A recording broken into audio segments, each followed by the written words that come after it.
Hare Krishna. So 3.36లో so Arjuna ఉవాచ అతఃకేన ప్రయుక్తోయం పాపం చరతి పురుషః అనిచ్చన్నపి వార్ష్ణేయ బలాదివ నియోజితః.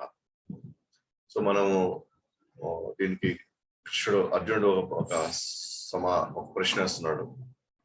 ఓ విష్ణు వంశీయుడా, ఇష్టం లేకపోయినా బలవంతంగా నియోగించబడినట్లు మనిషి దేని చేత పాపకర్మల్లో ప్రేరేపించబడుతున్నాడు?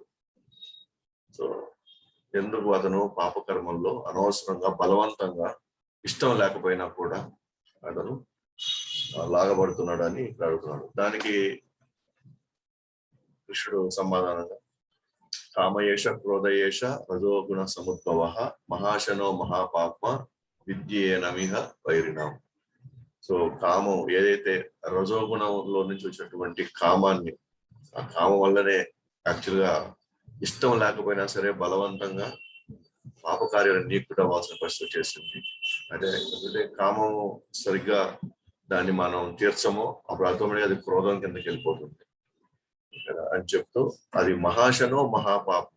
మహాశను అంటే ఎంత ఇచ్చినా దానికి సరిపోదు అనమాట. మహాపాపం మనల్ని తీసుకొని వెళ్ళి పాపకార్యాలు నీకు చేస్తుంది. విద్యేనమిహ వైరినాం, ఇదే అతి పెద్ద శత్రువు అని చెప్పి మనకి కృష్ణుడు మనకి ఇంటిస్తాడు అనమాట. అంతేకాకుండా ఆ కామం ఒక్కొక్కరిలో ఏ స్థాయిలో ఉంటుంది అని మనకి కృష్ణుడు మళ్ళీ మనకు ఒక చిన్న దాని గురించి కొంత ఎక్స్ప్లెయిన్ చేస్తున్నాడు అనమాట. ఒక చేత అగ్ని, ధూళి చేత అర్థము లేదా గర్భము చేత పిండము కప్పబడినట్టుగా జీవుడు ఈ కామము యొక్క వివిధ దశలచే కప్పబడతాడు. సో ఇది కూడా మనం డిస్కస్ చేసుకుంటూ వచ్చాము పోయినసారి. సో మనుషుల జనరల్ గా చైతన్యం కొంచెం ఎక్కువ ఉంటుంది, అదే జంతువులు కొంచెం తక్కువ ఉంటుంది, అదే చెట్లలో చూస్తే ఇంకా తక్కువ ఉంటుంది. అంటే వివిధ దశల్లో కామం ఎంత ఎక్కువ ఉంటుందో అంత కష్టం అనమాట. చైతన్యంలో తిరిగి స్థితిలోకి రావడం అంత కష్టం అన్నమాట. కాబట్టి చెట్లకి ఆల్మోస్ట్ ఇంపాసిబుల్ అనమాట. చెట్లు జన్మలు ఎత్తిన వాళ్ళు కృష్ణలోకి అందుకోవడం ఇంపాసిబుల్, ఆల్మోస్ట్ ఇంపాసిబుల్. అదే మనుషులు ఎత్తిన వాళ్ళకి కొద్దిగా అవకాశం ఉంది, ఎక్కువ అవకాశం ఉంది జంతువుల కంటే కూడా అని చెప్తూ, సో ఆ తర్వాత మళ్ళీ ఏం చెప్పారు ఇక్కడ, ఆవృతం జ్ఞానమేతేన జ్ఞానినో నిత్య వైరిన కామరూపేణ కౌంటేయ దుష్పురేణ లేనచ. ఇక్కడ ఏం చెప్తున్నాడు మళ్ళీ, ఆ విధంగా జ్ఞానవంతుడైన జీవుడు విశుద్ధ చైతన్యం ఏనాడు సంతృష్టి చెందనిది అగ్నిలాగా మండేది అయినా అతని కామరూప నిత్య శత్రువు కప్పబడుతున్నది. సో ఎంత జ్ఞానవంతుడైనా సరే ఈ కామం కానీ అతనిలో కానీ ఇరుక్కున్నట్లయితే, కామంలో ఇరుక్కున్నట్లయితే ఎంతటికి సంతృష్టి చెందడు అతను, ఎప్పటికీ తృప్తి పడడు అతను. ఎంత ఉన్నా సరే, ఎంత ఎదిగినా సరే అది అగ్నిలాగా మండేది అయినా, అంటే ఎప్పుడు మండుతూనే ఉంటుంది. మనం ఏదో ఆర్పాలని చెప్పేసి ఏదో నెయ్యి వేసామనుకోండి, నెయ్యి ఇంకా బొగ్గును లేదా ఇంకేదో పెట్రోల్ వేసి ఉంటుంది, ఇంకా ఎక్కువ బొగ్గును మండుకుంటుంది. అంటే కామాన్ని తీర్చుకోవాలని చెప్పి మనం ప్రయత్నించామంటే ఇంకా ఎక్కువ అది మండుకుంటూ వస్తుంది అన్నమాట మళ్ళీ మన వైపే. అది ఎంత జ్ఞానవంతుడైనా సరే చాలా కష్టం అని చెప్పాడు కృష్ణుడు. సో ఇంద్రియాని మనోబుద్ధి అస్యాధిష్టానముచ్యతే ఏతైర్విమోహ యత్యేష జ్ఞానమావృత్య దేహిన. ఇంకేమన్నాడు, సో ఇంద్రియాలు, మనసు, బుద్ధి, ఈ కామము తిష్ట వేసుకునే కూర్చుండే స్థానాలతో, కామం ఏ స్థానాల్లో కూడా ఉంటుంది కూడా కృష్ణుడు చెప్పాడు అనమాట. సో వీటి ద్వారా కామము జీవుని నిజమైన జ్ఞానమును కప్పివేసి అతనిని మోహపరుస్తుంది. సో ఏవైతే ముఖ్యమైన స్థానాలు ఉన్నాయో, ఎక్కడైతే నిజంగా ఒక జీవుడికి ఒక విజన్ ఇస్తుందో ఆ స్థానంలోనే ఈ కామం వచ్చి కూర్చోంది. కాబట్టి ఇదంతా ఏం చేస్తుంది, అసలైన జ్ఞానాన్ని పూర్తిగా కప్పేస్తుంది అనమాట. సో అది నిన్నటి వరకు పోయిన క్లాస్ వరకు మనం చూసుకున్నాం అనమాట. సో ఈరోజు క్లాస్లో అయితే కృష్ణుడు సొల్యూషన్ ఇస్తాం అనమాట. మరి ఏం చేయాలి? 3 ప్లేసుల్లో తిష్ట వేసేసింది కామం వెళ్ళి, మరి నేను బుద్ధి లెవెల్లో కంట్రోల్ చేయాలన్నా మొదట, లేకపోతే ఇంద్రియాల లెవెల్లో కంట్రోల్ చేయాలన్నా, లేకపోతే మనసు లెవెల్లో కంట్రోల్ చేయాలన్నా, ఏది సులభంగా ఉంటుంది? 3 స్థానాల్లో కామం ఉంది. అయితే దీన్ని ఈ కామము జ్ఞానం విజ్ఞానం రెండింటిని నాశనం చేసేస్తుంది. మరి అలాంటప్పుడు నేను మళ్ళీ తిరిగి నా యథార్థమైనటువంటి నా స్థితిలో నేను వెళ్ళాలంటే నేను కృష్ణుడి యొక్క సేవకుడిని లేదా కృష్ణుడి యొక్క అంశాన్ని అని నేను తెలుసుకోవాలి అంటే ఏంటి సొల్యూషన్? మరి ఎక్కడ నేను కంట్రోల్ చేయాలి?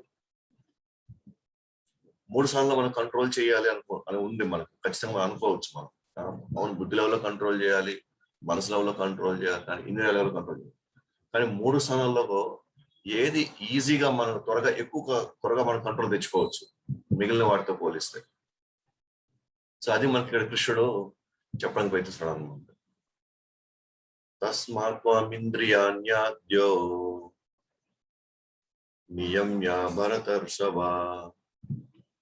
ఆత్మానం ప్రజహ్యేనం జ్ఞాన విజ్ఞాన నాశనం. తస్మాత్వామింద్రియాణ్యాద్యో నియమ్య భరతర్షభ ఆత్మానం ప్రజహ్యేనం జ్ఞాన విజ్ఞాన నాశనం. తస్మాత్వామింద్రియాణ్యాద్యో నియమ్య భరతర్షభ ఆత్మానం ప్రజహ్యేనం జ్ఞాన విజ్ఞాన నాశనం. సో భావంలో, ఓ అర్జున, భరతవంశీయుల శ్రేష్ఠుడా, అందుకే ఇంద్రియాలను నిగ్రహించి ఈ మహాపాప చిహ్నమును కామము ఆదిలోనే అణిచివేసి జ్ఞానమును మరియు ఆత్మానుభూతిని నాశనము చేసే దీనిని నశింపజేయవలసింది. ఇప్పుడు ఏం చెప్తున్నాడు? ఇంద్రియాలను నిగ్రహించే ఈ పాపం, అందుకే ఇంద్రియాలను నిగ్రహించి ఈ మహాపాప చిహ్నమును ఆదిలోనే అణిచివేసి జ్ఞానమును మరియు ఆత్మానుభూతిని నాశనం చేసే దీనిని నశింపజేయవలసింది. అంటే 3 ఏరియాల్లో కామం ఉంది: ఇంద్రియాలు, మనసు, బుద్ధి. సో కృష్ణుడు ఏమంటున్నాడు అంటే, మొదటి స్టెప్ లోనే, అంటే ఇంద్రియాల లెవెల్లోనే కామాన్ని కంట్రోల్ తీసుకోవడానికి ప్రయత్నించండి. మనం బుద్ధి లెవెల్లోనూ లేదా మనసు లెవెల్లో చేయాలని ట్రై చేస్తే చాలా కష్టం. అది మనం చేయాల్సిన మనం కరెక్ట్ గా మనం బ్రేక్ ఎక్కడ వేయాలి, ఎక్కడ కరెక్ట్ గా మనం నియంత్రించాలి అని అంటే అది ఇంద్రియాల లెవెల్ స్టార్టింగ్ లెవెల్ చేసేసేయండి దాన్ని అని చెప్తున్నాడు. ఎందుకంటే ఈ కామం మన ఆత్మానుభూతిని, యాక్చువల్గా మనం నిరంతరమైన ఆనందం పొందాలనుకుంటున్నాం. ఎట్లాగా? ఎప్పుడైతే మనం ఆత్మ సాక్షాత్కారం పొందుతామో అప్పుడు మనం నిరంతరమైన ఆనందాన్ని మనం పొందొచ్చు, ఆత్మానుభూతిని మనం పొందొచ్చు. కానీ ఆత్మానుభూతికి అడ్డొచ్చేది కామమే. అయితే ఆ కామము ఎట్లా సంక్రమిస్తుంది మనసులోకి ఈ కామం ఎలా వస్తుందంటే ఇంద్రియాల ద్వారానే వస్తుంది. ఇంద్రియాలు మెయిన్ గేట్లు అన్నమాట, మెయిన్ తలుపులు లాంటివి. కళ్ళు, చెవులు, ముక్కు, నోరు, చర్మం, వీటి ద్వారానే ఏదైనా మనం చూడాలన్నా, అందమైంది చూడాలన్నా, లేకపోతే మధురమైంది వినాలన్నా, ఏం చేయాలన్నా సరే వీటి ద్వారానే లోపలికి వెళ్తాయి. కాబట్టి అన్ని తీసుకెళ్ళి ఎక్కడికి వెళ్తున్నాయి? మనసులోకి వెళ్ళి అడగలి టెస్ట్ వేసుకుంటాయి అన్ని వెళ్ళి. So main inlets, main doors, main ఎక్కడి నుంచి మెయిన్ లోపలికి వెళ్తున్నాయి అని అంటే ఇంద్రియాల్లో నుంచి లోపలికి వెళ్తున్నాయి. బట్ ఇంద్రియాల్లో నుంచి లోపల వెళ్ళదు కాబట్టి మొదట్లోనే అదే ఫస్ట్ ఇంద్రియాలని మనం క్లోజ్ చేసేస్తాయి. అప్పుడు వచ్చేటువంటి ఆ ఇన్పుట్స్, లోపలికి రాబోయేటువంటి అనేక విషయాలు మనసులోకి రాకుండానే అక్కడి నుంచి బయటికి వెళ్ళిపోతాయి. అంటే ఇవి లోపలికి వెళ్తా ఉంటే లోపల మనసులో అవి పేరుకొని పోతానే ఉంటుంది, పేరుకొనే ఉంటాయి అన్ని కూడా. సో మనసులో ఇన్ని భావాలు, ఇన్ని ఆలోచనలు, ఇన్ని కోరికలు, ఇన్ని అనుభవాలు అన్ని రావడానికి కారణం ఎక్కడంటే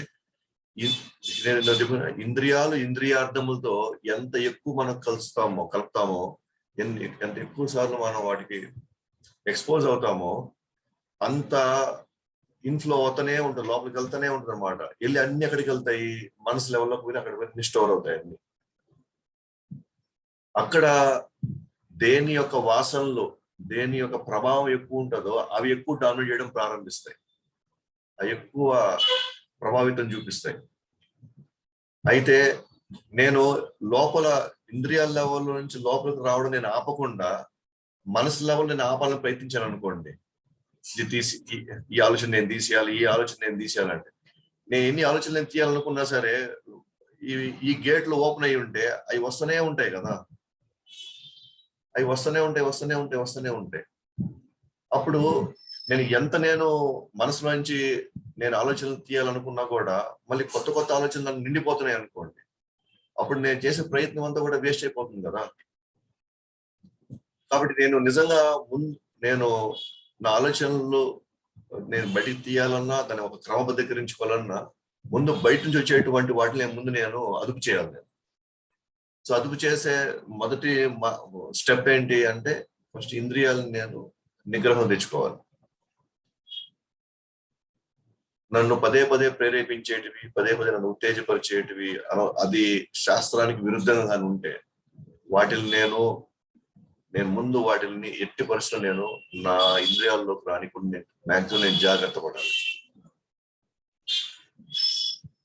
ఉదాహరణకి పెద్ద గాలి తుఫాన్ వస్తుంది అనుకోండి, ఆ గాలి తుఫాన్లో ఎక్కువ ఇప్పుడు మన ఇల్లు తలుపులు కిటికీలు అన్ని తీస్తున్నాయి అనుకోండి, అప్పుడు ఆ గాలి తుఫాన్లో ఆ గాలి వల్ల ఎంతో దుమ్మంతా ఇంట్లో వచ్చి పేర్కొని పోతా ఉంటది. నేను పేర్కోబోతుంది కదా అని చెప్పేసి నేను చిమ్మడం ప్రారంభించాను అనుకోండి, మొత్తం చెత్త బయట తీయాలని ప్రయత్నించాను అనుకోండి, కానీ ఈ గాలి తుఫాన్ వల్ల బయట నుంచి ఇసుక దుమ్ము అంతా అది వచ్చి పేర్కొని పోతుంది. అప్పుడు నేను ఎంత చిమ్మినా కూడా ప్రయోజనం ఏంటి? కాబట్టి నేను ముందు చేయాల్సింది ఏంటి, ముందు డోర్లు కిటికీలు అన్ని నేను ముందు క్లోజ్ చేసేస్తాయి. అంటే బయట నుంచి కొత్త దుమ్ము కానీ లేదా చెత్త కానీ రానికుండా ముందు ఉన్నదాన్ని నేను ఫస్ట్ బయటికి లాగేయగలిగితే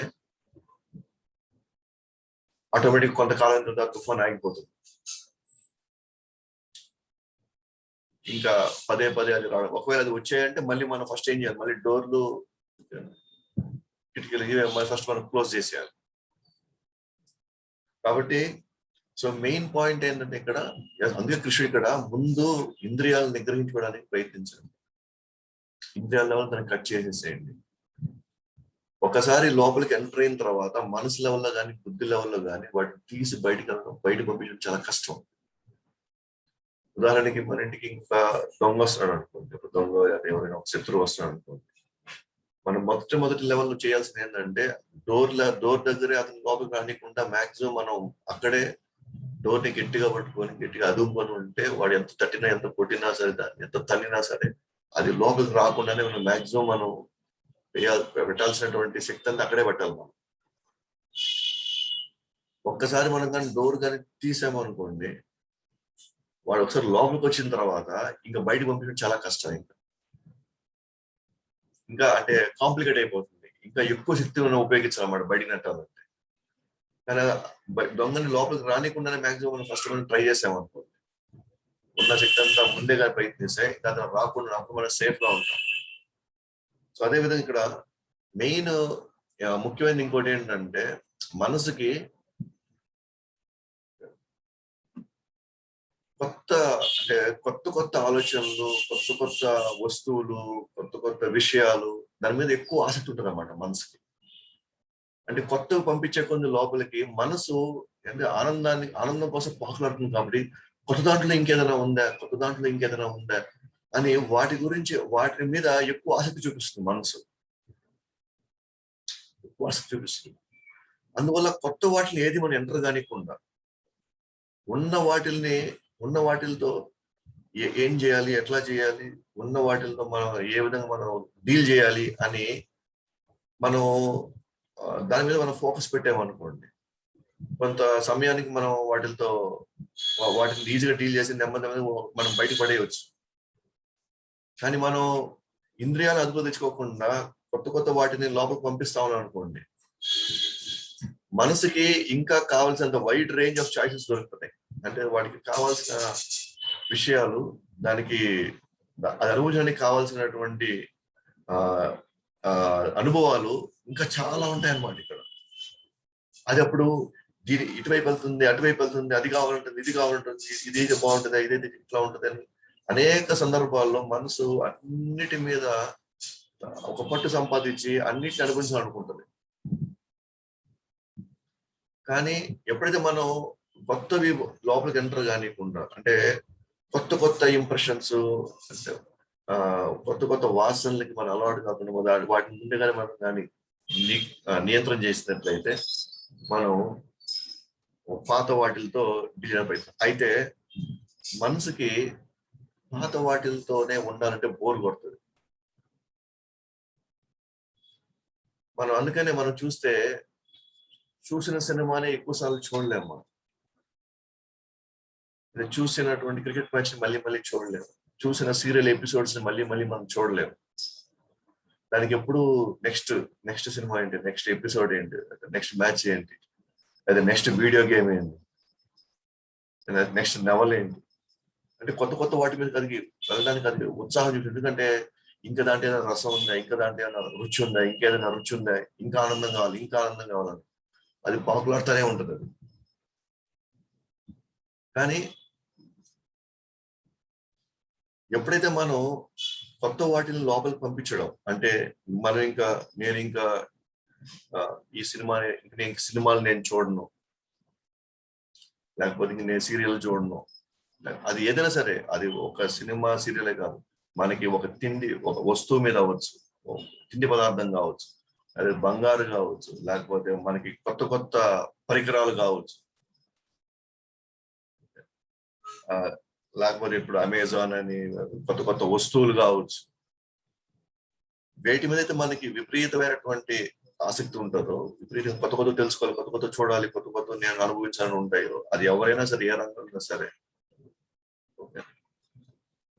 ఇంకా రాబోయే 1 నెలకి, లేదా రాబోయే 2 నెలలకి, 3 నెలలకి నేను వాటి వైపు జోలికి వెళ్ళను, వాటి వైపు నేను చూడను, వాటిని నేను 80% పూర్తి నేను నియంత్రించేస్తానని మనమే మన లెవెల్లో మనం వాటికి ఒక అడ్డుకట్టు వేసుకోవడానికి ప్రయత్నించాలి. ఇప్పుడు మనం గమనించినప్పుడు మనం ఒక్కోసారి మన నామజపం, లేదా మనం అందరం కూడా భగవద్గీత బాగా చదవడం, లేకపోతే ఇంకేదైనా సేవ చేయడం, ఒక్కోసారి చూస్తే మనం 2 గంటలు 3 గంటలు జపం వెళ్తుంది, 1 గంట 2 గంటలు చదవడం వాటిలోకి వెళ్తుంది, హారతి ఇచ్చుకుంటా ఉంటాం ఇంట్లో, లేకపోతే ప్రసాదం చేస్తుంటాం, నైవేద్యం పెడతా ఉంటాం. ఇన్ని చేసుకునే కొంది అయినా కూడా మనకి ఎందుకో నామజపం కూర్చుంటే మళ్ళీ మనసు అక్కడికి వెళ్ళదు, నామం మీద వెళ్ళదు. అయినా మనసు ఎక్కడో వెళ్ళిపోతుంటుంది. ఎప్పుడో జరిగిన సంఘటనల గురించి కూడా ఆలోచిస్తాం, ప్రారంభిస్తాం. ఎప్పుడు మనం అందరూ తలుచుకొని వేసుకున్న జోకులు, లేకపోతే ఎవరో మనకు గాయపరిచిన విధానాలు, లేదా మనం అన్న వాటి అన్ని మనసులోకి వచ్చేస్తాం. మనం జనరల్ గా ఏం చేస్తాం, మనం వెంటనే ఏందబ్బా ఈ మనసు ఎంత చూసినా కంట్రోల్లోకి రావట్లేదు, ఎంత జపం చేసినా కంట్రోల్ రావట్లేదు, ఎంత చేసినా కూడా ఇది ఇంతేనేమో, ఇంకా ఎక్కడో దగ్గర మళ్ళీ మనం ఏమవుతామంటే, ఇంకా ఇది మన వల్ల అయ్యేది కాదు, ఇంకా జరిగేది కాదు, ఇంకా జపంలో ఇంకేం టేస్ట్ ఉంది, ఇంకేం రుచి ఉంది, ఇంకా ఇది చెప్పిన రుచి ఉందని, దీంట్లో ఎంతో ఆనందం ఉంది చెప్తున్నారు, ఎక్కడ ఉంది, నేను 6 నెలలు చేస్తున్నా, సంవత్సరం చేస్తున్నా, 2 సంవత్సరాల నుంచి చేస్తున్నాను, 5 సంవత్సరాల నుంచి చేస్తున్నాను. కానీ విషయం ఏంటంటే, ఎప్పుడైతే మనం నామజపం కావచ్చు, సాధన ఏదైనా కావచ్చు, సేవ కావచ్చు, ఏదైనా కూడా అవి కాన్స్టెంట్ గా మనం ఇచ్చే కొంది జనరల్ గా మనం ఇవన్నీ కొత్త దానికి అలవాటు అవుతున్నాం కదా. అంటే అది ఒక సాధన లాగా, అంటే యాక్చువల్ గా మనసుకి అది ఇష్టం లే, మనసుకి అంటే త్వరగా కొత్త వాటికి త్వరగా వెళ్ళిపోవాలని ఇష్టం.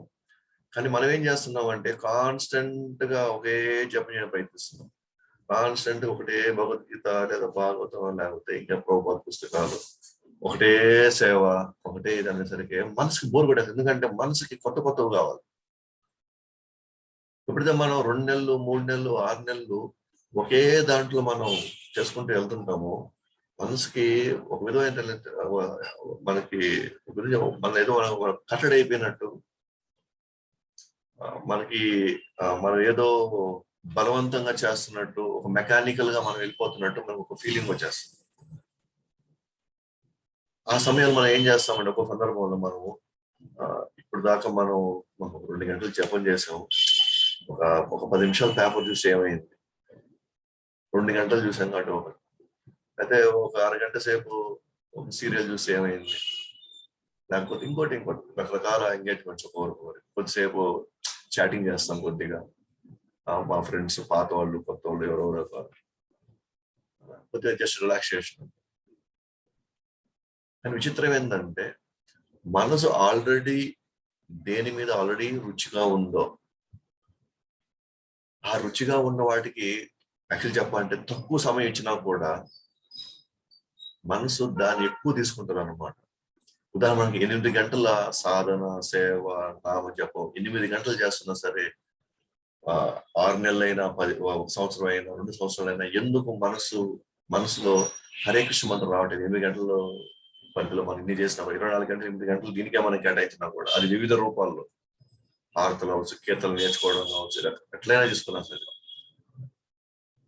ఎందుకంటే మనము 8 గంటలు ఏదైతే మనం చేస్తున్నామో లేదా 9 గంటలు 10 గంటలు ఏదైతే చేస్తున్నామో ఇక్కడ మనసుకి అది ఇష్టం లేదు. అది ఎందుకంటే అది రొటీన్ వర్క్ అది. బట్ ఆల్రెడీ మనసులో ఉన్న పాత రుచులు ఏవైతే ఉన్నాయో దేంట్లో మనం ఆల్రెడీ మనసు ఆస్వాదిస్తుందో మనం ఏం చేస్తామంటే అది నాకెంతో ఆనందం ఇస్తుంది. యాక్చువల్లీ మనకు ఆనందం ఇట్లా ఆత్మకు ఆనందం ఇట్లా అది మనసుకు ఆనందం ఇస్తుంది. మనం ఏం చేస్తామంటే ఆ రిలాక్సింగ్ పాయింట్స్ మనం ఏం చేస్తుంటాం, 2 గంటలు జపం అయిపోయింది, ఒక 10 నిమిషాలు నేను అట్లా కొంచెం డివైడ్ అయితే ఏమైంది, కొద్దిగా నేను ఆస్వాదిస్తే ఏమైంది అని నాన్ కృష్ణ కాన్షియస్ ఎంగేజ్మెంట్స్ అది కృష్ణుడికి సంబంధం లేని, కృష్ణ చైతన్య సంబంధం లేని వాటిలోకి మనం వెళ్ళి వాటిని మనం తీసుకోవడం ప్రారంభించాం అనుకోండి, ఎప్పటికీ మనసు ఇంకా నామజపం మీద సాధన మీద కానీ ఆ రుచిని సంపాదించలేదు. ఎందుకంటే ఆల్రెడీ మనం వేరే రుచులు ఇస్తున్నాం. అందుకే 23 గంటలు మనం కృష్ణుడికి కేటాయించి ఒక గంట మనకు ఆల్రెడీ ఇష్టమైనటువంటి యాక్టివిటీస్ విషయాలు పట్టు వాటికి మనం మనసు ఎక్స్పోజ్ చేసామనుకోండి, అది చాలు అనమాట. మనసు ఆ 1 గంటని 24 గంటలు కావాల్సిన ప్రభావాన్ని అది లోనవుతుంది. ఆ 1 గంట మనం చేసిందే 23 గంటల్లో మనం చేసే జపంలో ఈ 1 గంట చేసింది మనకు అక్కడ గుర్తొస్తుంటది. మరి ఇప్పుడు ఏం చేయాలి, ఎట్లాగా? మరి 24 అవర్స్ నేను కృష్ణుడి గురించి ఆలోచిస్తా, కృష్ణ సంబంధంలో నేను చేస్తా, అది చేసే యాక్చువల్ బోర్ కొట్టదా జీవితం అంతా? ఏడుంది రుచి? అక్కడ ఎక్కడుంది? ఎట్లా ఉంది? ఇక్కడ ఏముంది? ఇక్కడ రుచి అసలు అని అంటే మనసుకి ఒక గొప్ప లక్షణం ఉంది మనసుకి. అదేంటంటే మనం కఠినమైన రూల్స్ పెట్టేసామనుకోండి మనసుకి, మనసు ఆ కఠినమైనటువంటి ఆ పరిధిలోనే ఎక్కడ నాకు ఆనందం దొరుకుతుందా అని దొరుకుతా ఉంటుంది. అది కఠినమైనటువంటి నియమాలు మనం పెట్టుకుంటే ఫస్ట్ లో ఆ నియమాలు కఠినమైనప్పుడు నిజంగా మనసు అల్లాడిపోద్ది అన్నమాట. నా వల్ల కాదు, నేను చేయలేను, నాకు అవసరం ఇదంతా, నేను ఎంత బ్రహ్మాండంగా నేను ఎంత అద్భుతంగా నేను ఎన్నెన్నో కార్యక్రమాలు ఎంత అన్ని అనుభవిస్తూ ఫ్రెండ్స్ మధ్య, అయిన వాళ్ళ మధ్య, బంధువుల మధ్య ఎన్ని ఫంక్షన్స్ వెళ్తున్నాను, ఇదేంది ఇది వరుస పెట్టి ఒకటే ఒక బ్రెయిన్ వాషింగ్ లాగా అయిపోతా ఉంది ఇదంతా.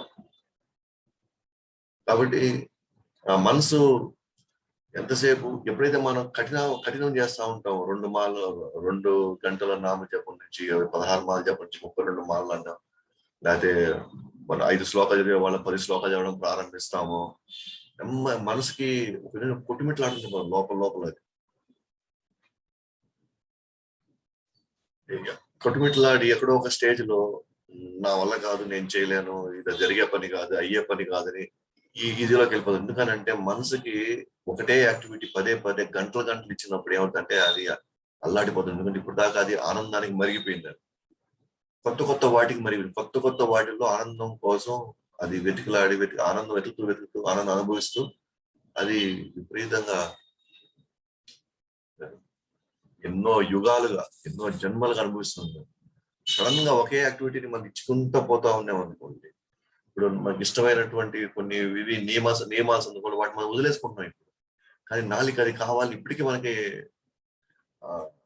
ఇంకా ఇష్టంగానే ఉంటది వాటి మీద. కానీ నాకు కావాల్సింది అనుభవాలు తగినట్టుగా, నాకు రుచిగా ఉండేట్టు నాకు ఇప్పుడు ఏమి లేవు కాబట్టి మనసు కొట్టుబెట్టలాడుతుంది. అయితే మనసుకున్న ఇంకో లక్ష్యం ఏంటంటే, కఠినమైన వాటిలో లేదు, నేను ఇలాగే ఉండాలి, ఇలాగే ఉండబోతాను, ఇలాగే నేను చేయబోతాను, ఏమైనా సరే.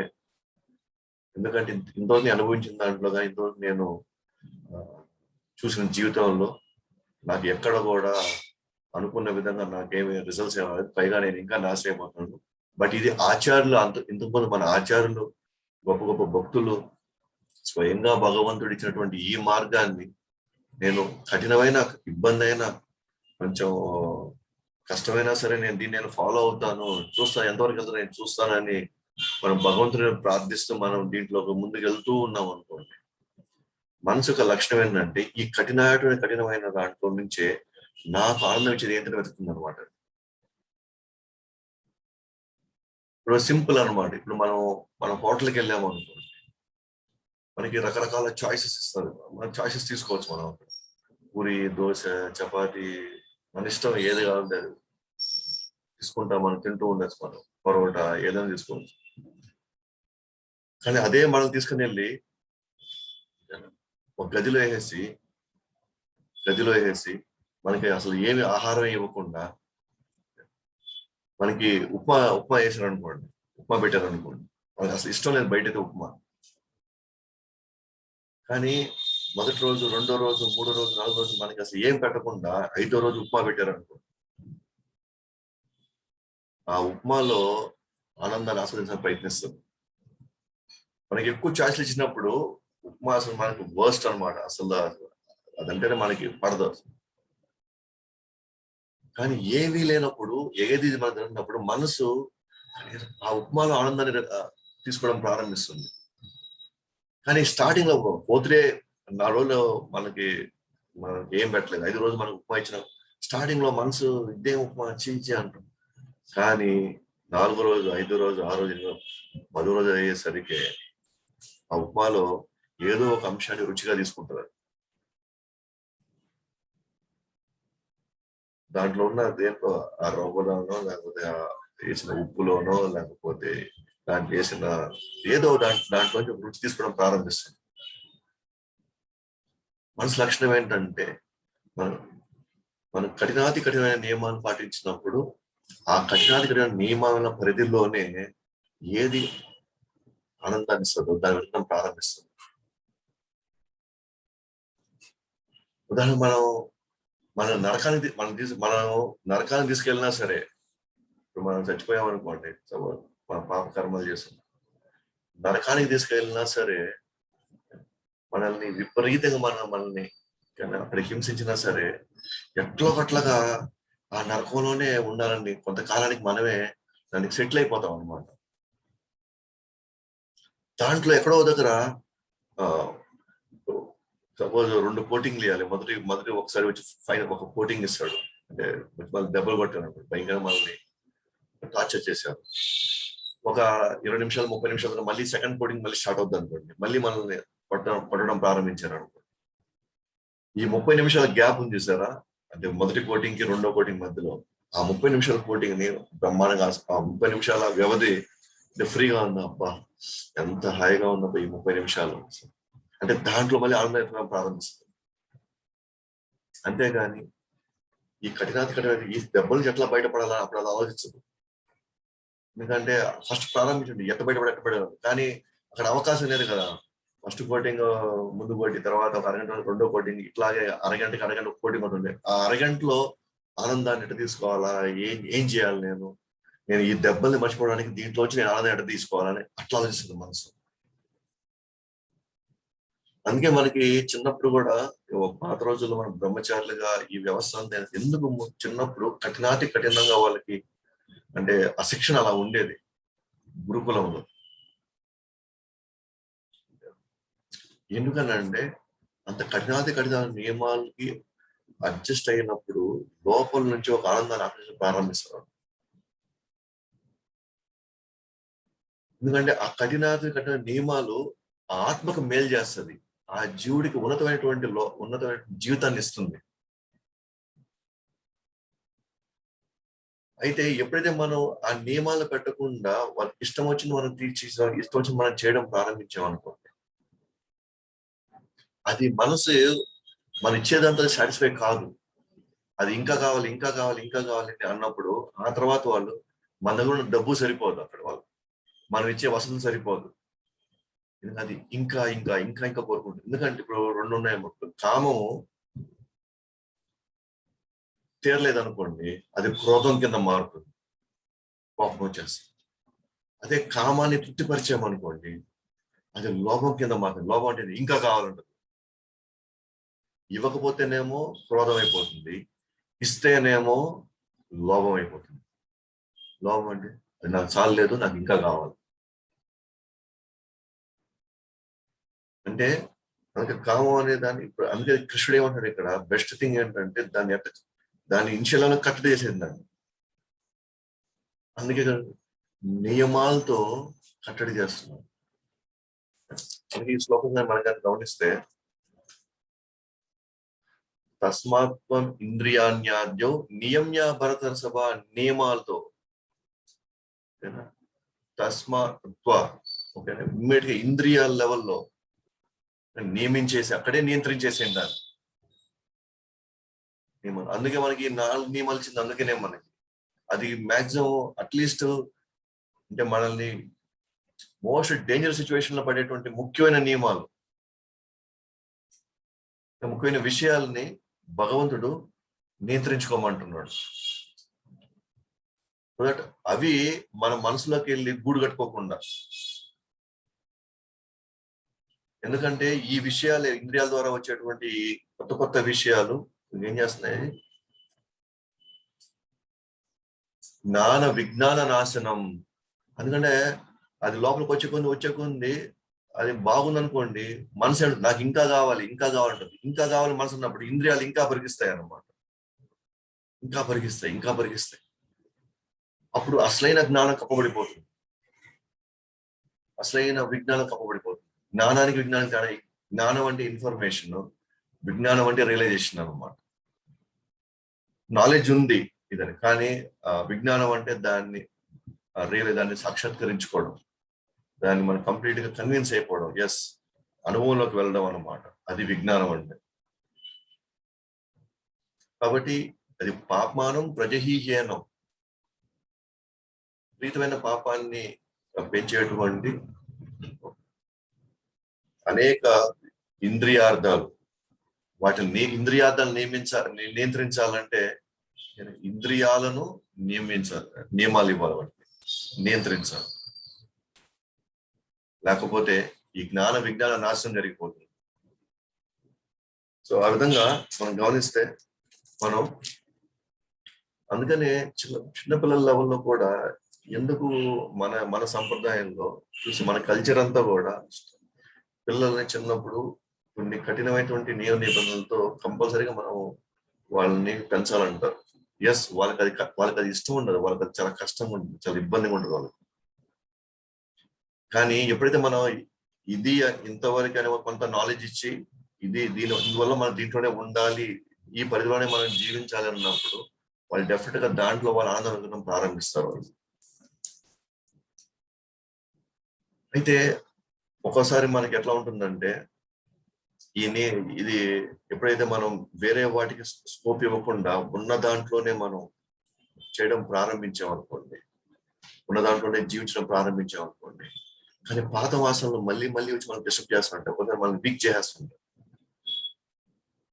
ఉదాహరణ ఇప్పుడు మనం కృష్ణజనంలో మనం స్టార్టింగ్ లో మనం వచ్చేసి మీరు టీ కాఫీ తాగకూడదు, లేకపోతే మాంసం తినకూడదు అన్నప్పుడు మనం ఇనిషియల్ గా కొంత నాలెడ్జ్ కి మనం అర్థం చేసుకొని, దీని ప్రభావం ఇలా ఉందన్నమాట, దీనివల్ల నాకు నేను పాపమయ జీవితం గడపవస్తుందేమో ముందు భవిష్యత్తులో అని అనుకొని మనం ఇనిషియల్ గా మనం తినకుండానో తాగకుండానో మనం కొద్దిగా నియంత్రించుకుంటాం. కానీ నియంత్రించిన క్రమంలో అవి మళ్ళీ వచ్చి మనం గుర్తవుతా ఉంటాయి, మనం గుర్తు చేస్తూ ఉంటాం. ఎవరైనా తాగినా అక్కడ ఇంకెవరైనా దాని గురించి మాట్లాడినా, దానికి సంబంధించిన ఏదైనా విషయాలు చూసినా తెలియకుండానే మన మైండ్ అజిటేట్ అయిపోద్ది. సేమ్ ఎట్లయితే మత్తు పదార్థాలు ఇచ్చి అతనికి ఇవ్వకుండా ఉంటే అతను అక్కడ ఆగలేడు అనమాట, ఉండలేడు. అది అది తీసుకునేదాకా అతనికి ఎట్లా అయితే విపరీత అలజడికి గురవుతాడో, అట్లనే మనం కూడా డెఫినెట్ గా మనకి ఇప్పుడు దాకా ఒక అలవాటు అయిపోయేసి అదే ఆనందం అనుకుంటాం. అలాంటి జీవితం నుంచి ఇప్పుడే జ్ఞానంలోకి మనం ఇప్పుడే పెడుతూ ఉన్నాం. ఒకటి ఇది కరెక్ట్ కాదు, ఇది మంచిది కాదు, దీనివల్ల మనకి ఇబ్బందులు పడతాయి, దీనివల్ల మనకు కష్టాలు పడతామని ఇప్పుడిప్పుడే మనం వాటిని ఫీడ్ చేస్తా ఉన్నప్పుడు మనసు బలంగా స్ట్రాంగ్ గా ఉంది. కానీ బుద్ధిలో ఇప్పుడిప్పుడే మనం ఫీడ్ చేస్తా ఉన్నాం విషయాల్ని. ఒకప్పుడు అదే మనసుని బుద్ధి ఓకే ఓకే మీరు తినండి, తాగండి, మంచిదే, మీకు ఫలానా మన డాక్టర్ చెప్తున్నాడు ఇది మంచిదే అని, ఫలానా సైంటిస్ట్ చెప్తున్నాడు ఇది మంచిదే అని బుద్ధి అలవ చేస్తా వచ్చింది. ఇప్పుడు బుద్ధిలో అసలైన నాలెడ్జ్ పడేటప్పటికి ఇంకా బుద్ధి స్ట్రాంగ్ కాల, కానీ మనసు పాత భావాలతో స్ట్రాంగ్ గా ఉంది, అది బాగా బలం పుంజుకో ఉంది. అలాంటప్పుడు ఒక్కోసారి శాస్త్రీయంగా కొన్ని విషయాలు వచ్చి మన క్లాసులో విన్నాం కదా, ఈ టీ కాఫీ తాగకూడదు, లేకపోతే మాంసం తినకూడదని విన్నాం కదా అన్నప్పుడు కూడా, కానీ పాత వాసనలు లేదు లేదు ఇది ఒక్కసారికి ఏం కాదు తినేసి, ఒక్కసారి తాగితే ఏమైంది, 3 నెలల నుంచి నువ్వు ఉన్నావు, ఒక్కసారి తాగితే ఏమైంది, ఏమని చెప్తుంది, నువ్వు కంట్రోల్ చేసేసుకున్నావు, నీకేం ఇబ్బంది లేదు, నువ్వు 3 నెలలు తాక్కున్నావు అంటే నువ్వు ఎంత గొప్పవాడు నీకు తెలుసా, అసలు ఒక్కసారికి ఏం కాదు నేను. అయితే మనకి అప్పుడు మనం కొట్టుమిట్లాడతాం అనమాట 2 విధాలుగా, తాగదామా వద్దా, తిందామా వద్దా, చేద్దామా వద్దా, కొట్టుమిట్లాడుతూ ఉంటాం. కొట్టుమిట్లాడుతున్నప్పుడు అంటే ఆల్మోస్ట్ మనం వీక్ అయిపోతాం అనమాట. శాస్త్రం వైపు లెక్చర్స్, మనం వినే లెక్చర్స్, ఎవరో ప్రభుజీ దగ్గర మనం విన్నది, అది ఒకవైపు నుంచి ఇది చేయకూడదు కదా, ఇది మనం ఇలా ఉండకూడదు కదా అని అది ఒకవైపు వస్తుంది. ఇంకోవైపు మనసు వచ్చేసి ఏం కాదు ఒక్కసారి తీసుకుంటే ఒక్కసారి అయిపోతే ఏమైంది అని సపోర్టింగ్ స్టేట్మెంట్స్ ఇస్తా ఉంటారు. అది ద మోస్ట్ బిగ్ టైం అనమాట. దీని ఏమిటంటే విత్డ్రాల్ సిమ్టమ్స్ అంటారు. విత్డ్రాల్ అంటే నేను అవి తినకుండా నేను వెనక్కి వచ్చినందుకు నాలో కలిగేటువంటి అలజడది. అంటే ఎవరైనా తాగే వాళ్ళు కూడా ఎక్కువ అడిక్ట్ అయిపోయేసి అసలు తాగొద్దు అనుకుంటే ఒక విధంగా షివరింగ్ లోకి వెళ్ళిపోతుంది, విధంగా ఇబ్బంది పడతాడు. సో ఎందుకంటే అతను వద్దనుకొని అతను కామ్ అయిపోయేటప్పుడు, కానీ పాతవి బలంగా లాగుతుంది. తనకు అర్థమైపోతుంది, నేను తాగితే నా కుటుంబం ఇట్లా అయిపోతుంది, మా పిల్లల భవిష్యత్తు ఇలా అయిపోతుంది. అది ఒకవైపు అది తనుకోవచ్చు, ఇంకోవైపు పాతలు లాగుతున్నాయి. ఇప్పుడు నేనేమంటున్నా, విత్డ్రాల్, నువ్వు అది వద్దు నువ్వు వెనక వచ్చావు కాబట్టి దానివల్ల ఇప్పుడు హోల్ బాడీ మొత్తం ఒక విధంగా చెప్పాలంటే వణుకు పుడుతుంటాను. మనకి నార్మల్ గృహస్థులుగా ఉండే వాళ్ళు, నార్మల్ జీవితం జీవించే వాళ్ళకి అంత వణుకుడేం రాదు, టీ కాఫీ తాగినంత మాత్రాన అది. బట్ ఎక్స్ట్రీమ్ లెవెల్లోకి వెళ్తున్నాం మనం. అంటే ఇది ఈ స్థాయిలో మనసు వచ్చి ఇంత ప్రాబ్లం క్రియేట్ చేస్తుంది అనమాట. అయితే ఆ సమయంలోనే మనం చేయాల్సింది ఏంటంటే, మనం ఏం చేస్తామంటే మన మీద ఆధారపడతాం అనమాట. ఆధారపడి ఫైనల్ గా మనసు గెలిచేస్తుంది. మనసు గెలిచేసి మన చేత తప్పు చేపిస్తుంది. యాక్చువల్గా ఆ టైంలో మనం చేయాల్సింది ఏంటంటే, ఎప్పుడైతే అలాంటి విత్డ్రాల్ సింప్టమ్స్ వచ్చినప్పుడు, అలా మనం చాలా ఇబ్బందులు పడుతున్నప్పుడు వెంటనే మనం ఇంకో డివోటీకి ఫోన్ చేసేయాలి. అది ఇంకో భగవద్గీత బాగా చదవాలి. అట్లా చెప్పాలంటే యాక్చువల్గా అలాంటి టైంలోనే సీనియర్ డివోటీ యొక్క అసోసియేషన్ మనం తీసుకోవాలి. ఎందుకు భక్తుల సాంగత్యం ఎందుకు అంటున్నామంటే, మనం పోయేటువంటి ఈ దారిలో అనేక విషయాలు, మన పాత వాసనలు మన ఎన్నో రకాలుగా మనం ఇబ్బంది పెడుతుంటాయి. అయితే అది తప్పని తెలిసినా కూడా మళ్ళీ చేయాలనిపించే పరిస్థితిలో మనం వెళ్తూ ఉంటాము, నిస్సహాయంగా వెళ్ళిపోతాం. తెలుసు ఒకసారి ఇది చేయకూడదు, నిజంగా ఇది తప్పు కదా మనకు తెలుసు, కానీ అయినా కూడా మనం సింగిల్ గా ఉన్నాం అంటే, సింగిల్ గా దీన్ని ఎట్లా మనం ఎదుర్కోవాలి అని మనం అనుకున్నాం అనుకోండి, ఖచ్చితంగా మనం దానికి బానిస అయిపోతాం. అంటే వాటి మనసు ప్రభావం బలంగా ఉండి మనం దాన్ని నిగ్రహించుకోలేక మనం కార్యాలు చేసేస్తాం.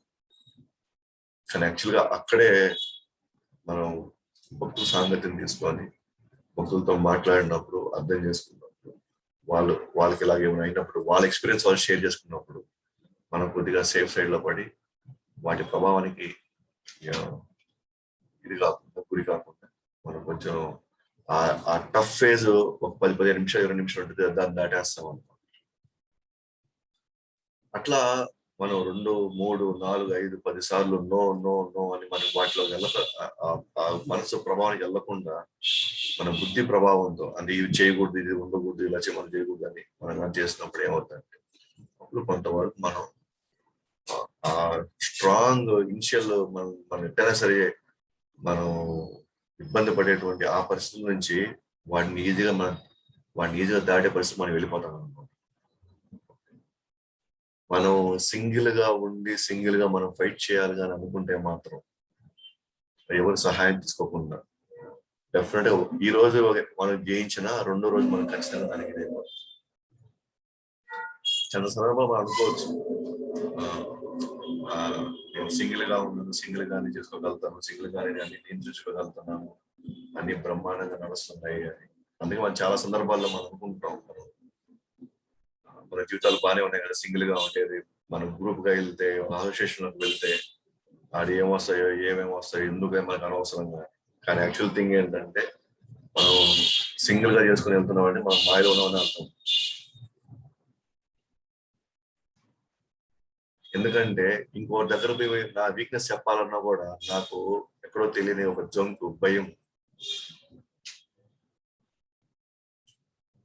నేను వెళ్ళి ఇంకో సహాయం తీసుకోవాలంటే నాకు ఎంతో కొంత నామోషి అనమాట.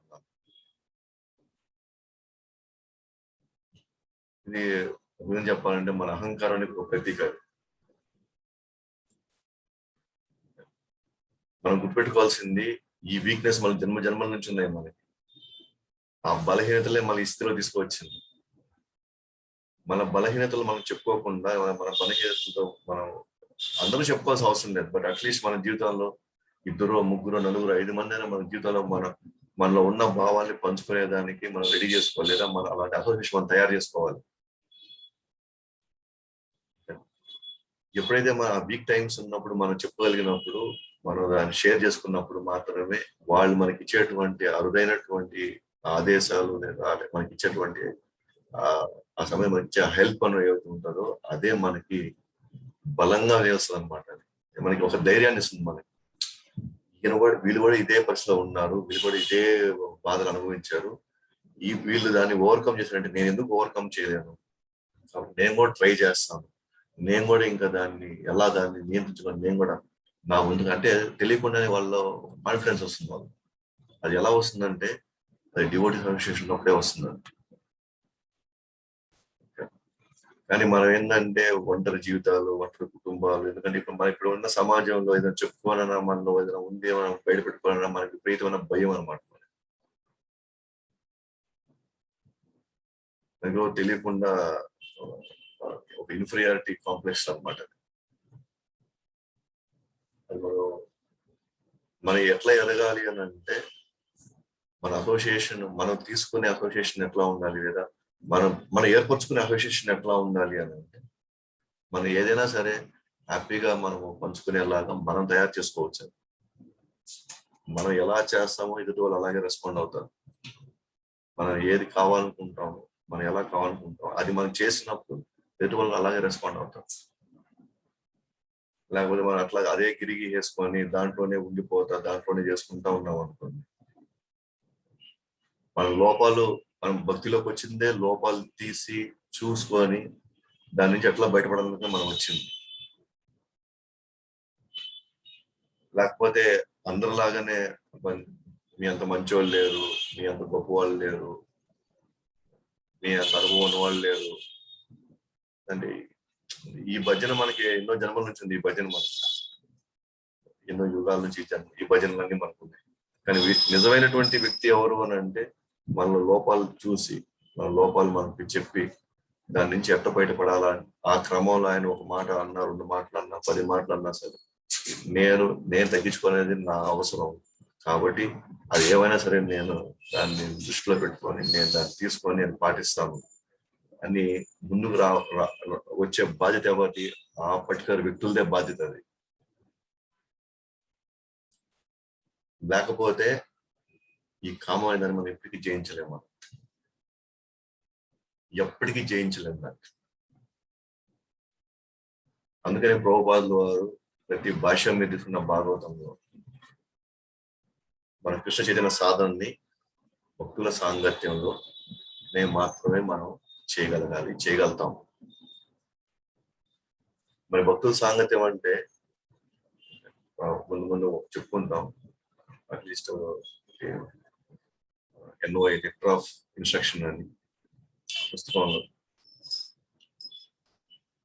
సో 6 రకాల ఎక్స్చేంజెస్ ఉండాలి అంటాడు.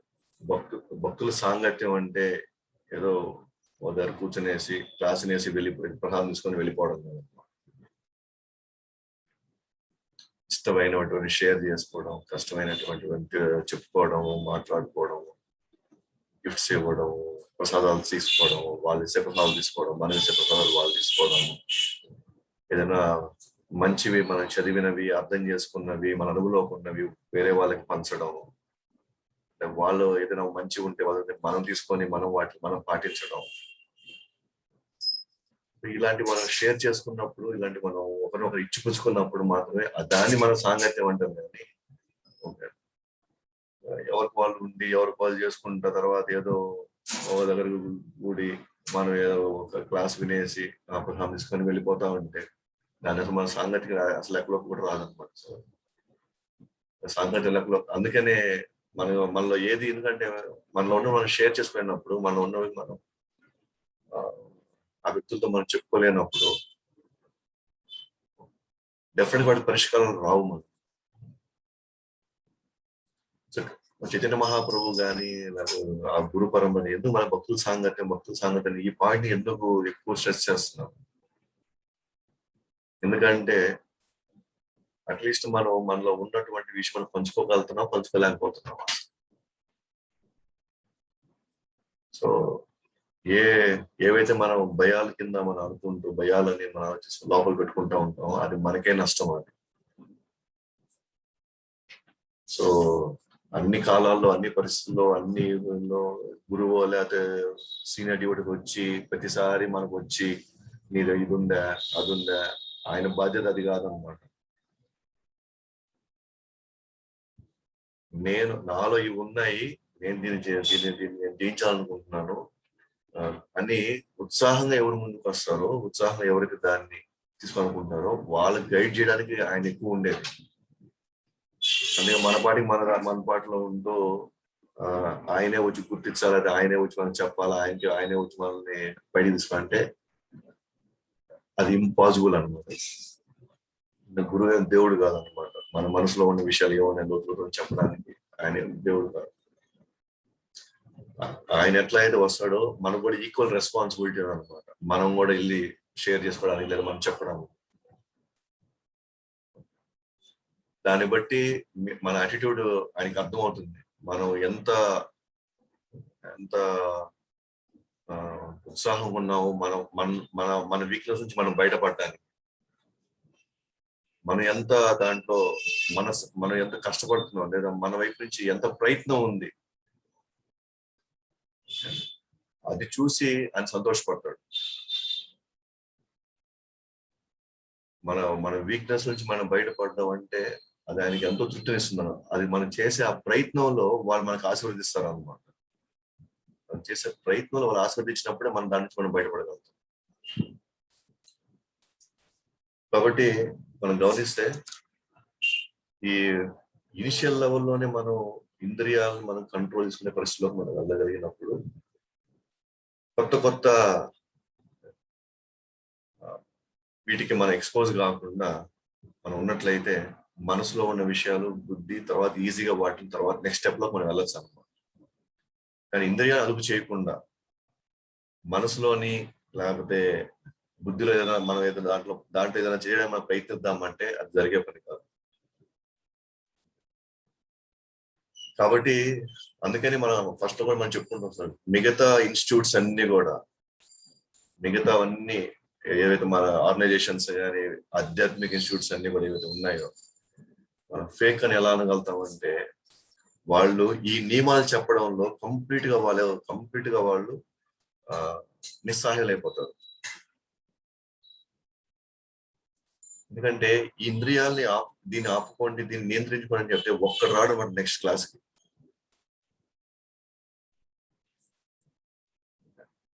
కానీ మనం ఎందుకు అంత గట్టిగా చెప్తున్నాము అని అంటే, ఎందుకంటే ఇంద్రియాలు నియంత్రించుకోకుండా మనసులోనూ కానీ రేపు బుద్ధి కానీ వీటిని ఏది మనం సరి చేయలేం. మనం అసలు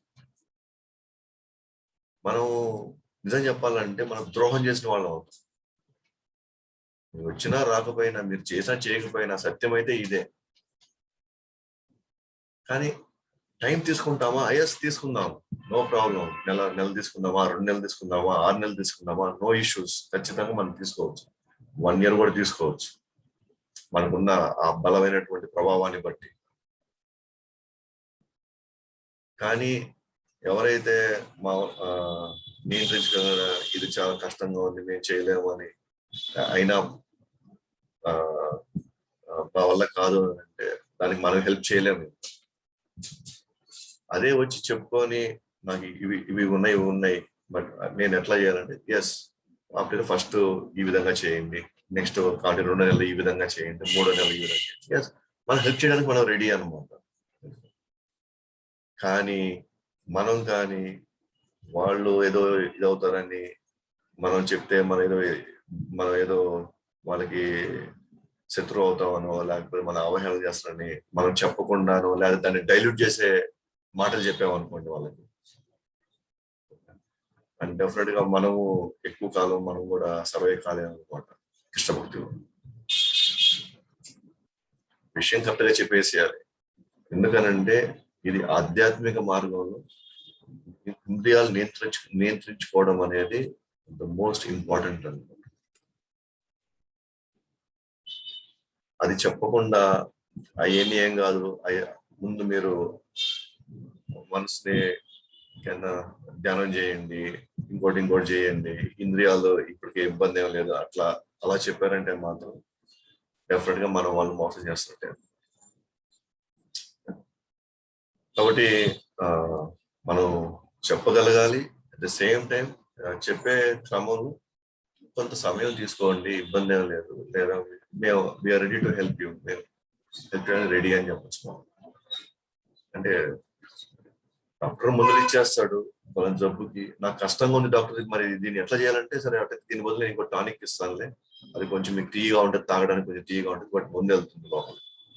మాత్రం వేసుకోవడానికి కొంచెం బాగా చేదుగా ఉంది, నాకు వామిటింగ్ వచ్చేస్తున్నప్పుడు ఎస్, దాని ఆల్టర్నేటివ్ ఏంటి, నెక్స్ట్ ఏం చేద్దాం. అంతేగాని ఇంకా ఆ ముందు వేసుకోవద్దులే, నువ్వు నార్మల్ అయిపోతుంది, అది అయ్యే పని కాదు. సో అదే విధంగా మనం ఈ విషయంలో కూడా వస్తాం అన్నమాట. సో భాష్యంలో తెలుసుకుంటే, కృష్ణుడు అర్జునుడిని కామం అనే మహాశత్రువుని నియంత్రించాలంటే ముందు ఇంద్రియం నిమగ్నం చేయాలి. ఎస్, ఇంద్రియాలని నిమగ్నం చేయాలన్నమాట. ఇప్పుడు వేరే వాటి మీద మనం వెళ్ళిన మనసు, రకరకాల వాటి మీద వెళ్ళిన మనసు ఇంకో దాని మీద మనం కేంద్రీకరించాలి, ఇంకో వాటిని మనం డైవర్ట్ చేయాలి. ఎందుకంటే నిజం చెప్పాలంటే ఆపడం అసలు కష్టం, ఇంద్రియాలను ఆపడం కష్టం. బట్ దానికి ఆ టైంలో దాని మీద మనసు పోకుండా ఇంకో దాని మీద మనం ఎట్లా వెళ్ళాలి, ఇంద్రియాలని ఇంకో యాక్టివిటీలో మనం ఎట్లా తీసుకెళ్ళాలనేది ఇంపార్టెంట్ ఇక్కడ. మన యోగులము, మనం జ్ఞానంలో కాదు కదా. మనం కాదనుకుంటే కళ్ళు మూసేసుకొని ఉండడానికి ఎంతకాలం కళ్ళు మూసుకొని ఉంటాం, కళ్ళు రకరకాలుగా చూస్తూ ఉంటుంది. ఎంతకాలంగా చెవులు మనం మూసుకోగలుగుతాం, ఎంతకాలం మనం ఆపగలుగుతాం అసలు. దానికంటే కూడా ఇంద్రియాలకి వేరే ఎంగేజ్మెంట్ ఇవ్వాలన్నమాట. ఎందుకంటే ఒక్క ఇంద్రియాలు తప్పినా కూడా 2వ అధ్యాయం 67వ శ్లోకంలో ఒక్క ఇంద్రియాలు తప్పినా కూడా ఎంత జ్ఞానవంతునైనా సరే గందరగోళం చేయగలరు. ఎట్లాగైతే ఎంత పెద్ద నావైనా సరే చిన్న గాలి చాలన్నమాట దాని స్థానాన్ని మార్చేస్తుంది. అట్లానే అన్ని 5 ఇంద్రియాల్లో 4 ఇంద్రియాలు స్ట్రాంగ్ గా ఉండి ఒక్క ఇంద్రియం వీక్ గా ఉన్నా కూడా కాదు, ఆటోమేటిక్ గా మనం పాత అలవాట్లకు మళ్ళీ మనం వెళ్ళిపోతాం అన్నమాట. అలాగే మనం మిథ్యాచార అన్న ఒక శ్లోకం మనం మళ్ళీ చూసాం. ఎవరైతే ఇంద్రియాల్ని ఆపుకున్నా కానీ మనసు వాటి మీదే ధ్యానిస్తున్నప్పుడు అలాంటి వాళ్ళని మనం ఏమన్నా మిథ్యాచారం 3 అధ్యాయం 6 శ్లోకం కర్మేంద్రియాన్ని సంయమ్య ఏ ఆస్తే మనసాస్మర ఇంద్రియాన్ని సంయమ్య దాన్ని మనం నియంత్రించబడి కానీ ఏ ఆస్తే స్మరిస్తానే ఉంది మనసు. అలాంటి జీవితం జీవించేవాడు మిథ్యాచారం అంటున్నాం మనం. కానీ వాస్తవానికి ఇక్కడ ఏంటంటే ఇంద్రియాలని మనం ఆపడం అంటే ఇక్కడ అర్థం ఏంటంటే కృష్ణుడు సంబంధించిన దాంట్లో ఆపడం అని అంటే ఇక్కడ మొత్తం ఆపేసుకోవడం అని కాదు, లేదా మొత్తం దాన్ని చూడకుండా ఉండాలి. చూడకుండా ఎట్లా ఉండగలుగుతాం మనం, వినకుండా ఎట్లా ఉండగలుగుతాం? ముఖ్యంగా ఇప్పుడున్న కలియుగంలో, ఇప్పుడున్న పరిస్థితులు, మనం రోడ్లో పోతున్నా, ఇంకెక్కడ వెళ్తున్నా సరే బిల్ బోర్డ్స్, ఏది తీయాలో సరే యాడ్స్, మనం ఏది వద్దనుకున్నా సరే, ఇప్పుడు మన ఆధ్యాత్మికంగా మనం ఉన్న లెక్చర్స్ ఏ వింటున్నా సరే, ఆధ్యాత్మిక సంబంధించిన విషయాలే మనం యూట్యూబ్ లో చూస్తున్నా సరే, మధ్య మధ్యలో యాడ్స్ వచ్చి రకరకాల ఇన్పుట్స్ ఇస్తూనే ఉంటాయి అవి. కాబట్టి మనం ఖచ్చితంగా మనం దాని అట్లా అని చెప్పేసి ఇప్పుడు నేను ఇంకా ఆధ్యాత్మికమైనటువంటి లెక్చర్స్ ఏమి వినను, వాటి కార్యక్రమాలు నేను చూడను, లేకపోతే ఇంకోటి కానీ మనం కళ్ళు మూసుకోలేము కదా.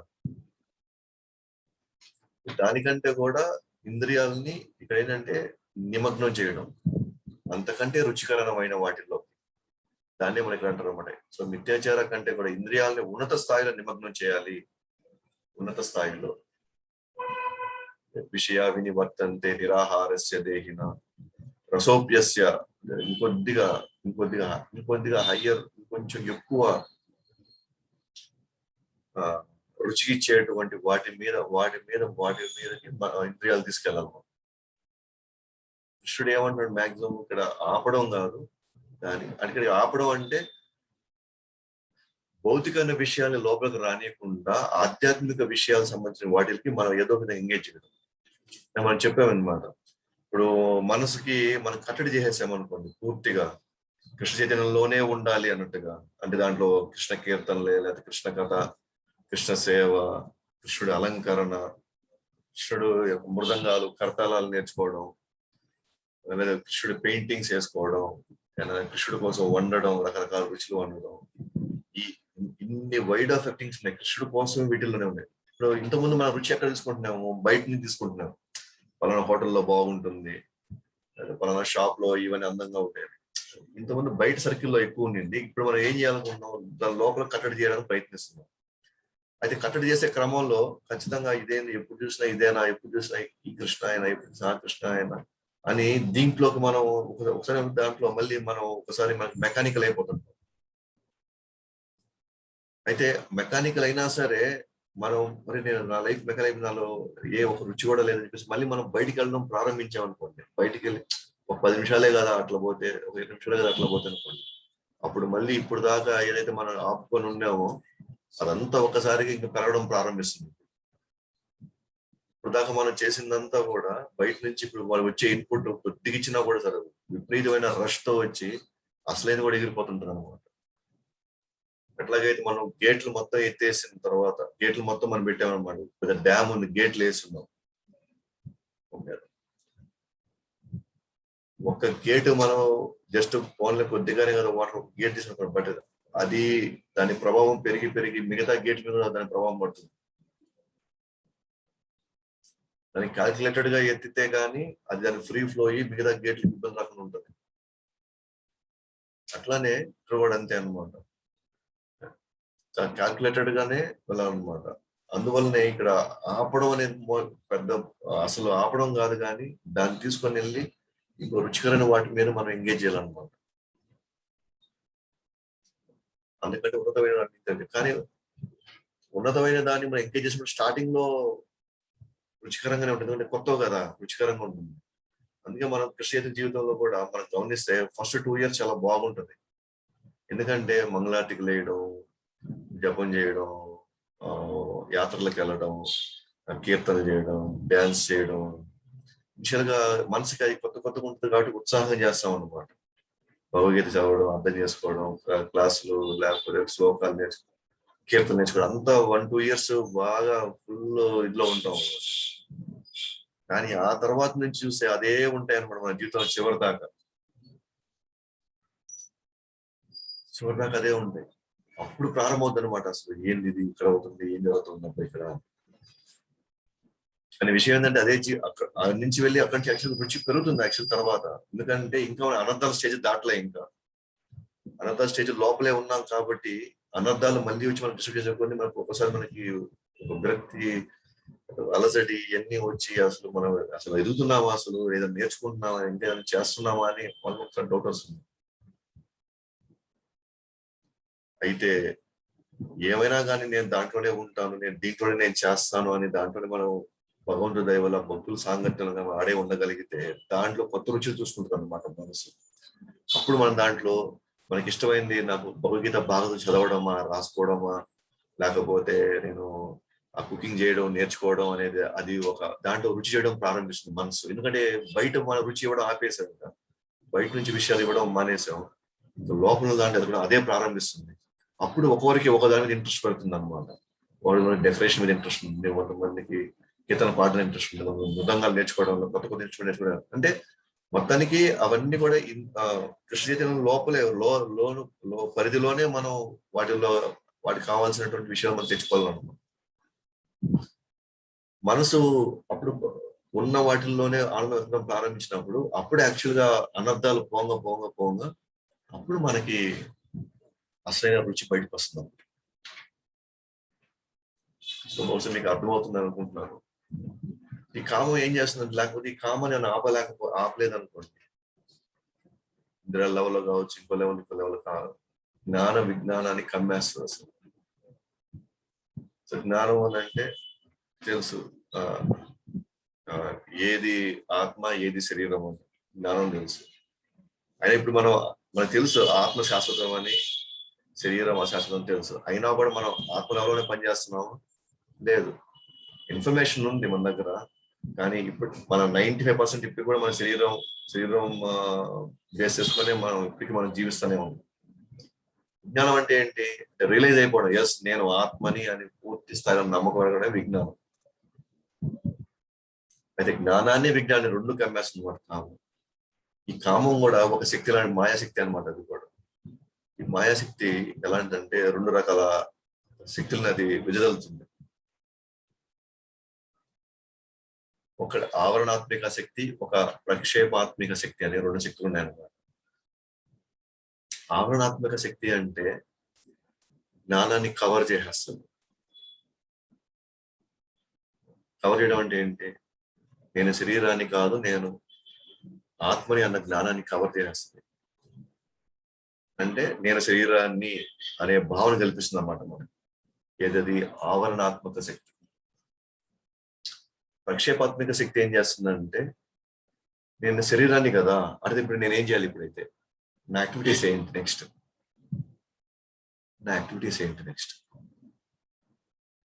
ఆ శరీరం సంబంధించిన యాక్టివిటీస్ లో నిమగ్నం అయిపోతాం. ఇప్పుడు నేను ఆత్మని నాకు గుర్తొస్తే అప్పుడు నేను ఆత్మను కాబట్టి, ఎవరి నుంచి వచ్చాను, కృష్ణుడు వచ్చాను కాబట్టి, అప్పుడు కృష్ణుడు చెప్పిన వాటిల్లోనే కృష్ణుడు అందించినటువంటి వాటి ఆదేశాలను నేను పాటించడానికి నేను ముందెళ్తాను అనమాట. శరీరాన్ని అసలు పట్టించుకోను. ఒకవేళ పట్టించుకున్నా ఎంతవరకు అవసరమో అంతవరకే వాటి పరిధిలోనే నేను ఈ శరీరాన్ని నేను చూసుకుంటాను. కానీ ఎక్కువ 95% నా యాక్టివిటీస్ అన్ని కూడా కృష్ణుడు ఏది చేయమంటే, ఎలా చేయమంటే అలా చేయడంలో నేను నిమగ్నం అయిపోతాను అన్నమాట. ఇది నేను ఆత్మని నాకు గుర్తుంటే, అంటే నాకు పూర్తిగా అనుభవంలోకి కానీ వెళ్తే. కానీ ఇక్కడ ఆవరణాత్మక శక్తి ఏం చేస్తుంది అంటే, నేను ఆత్మ అనే పాయింట్ అసలు నాకు తెలియదు. అంటే ఆ స్థాయిలో నేను శరీరంలో నిమగ్నం అయిపోయి ఉంటాను. మరి శరీరం నిమగ్నం అయ్యాను కాబట్టి, మరి ఈ శరీర పోషణకి నేను ఏం ఉద్యోగం చేయాలి, నేనేం వ్యాపారం చేయాలి, నేను ఎట్లా ఉండాలి అని నెక్స్ట్ లెవెల్లోకి వెళ్ళిపోతాను అనమాట. అంటే ఇది కవర్ అయిపోయింది, దీన్ని ఈ శరీరాన్ని ఎంగేజ్ చేస్తుంది ప్రక్షేపాత్మక శక్తి. ఇప్పుడు ఉదాహరణకి, ఇప్పుడు సపోజ్ ఈ ఫ్యామిలీకి నేను హెడ్ అనుకోండి. నేను హెడ్ అయినప్పుడు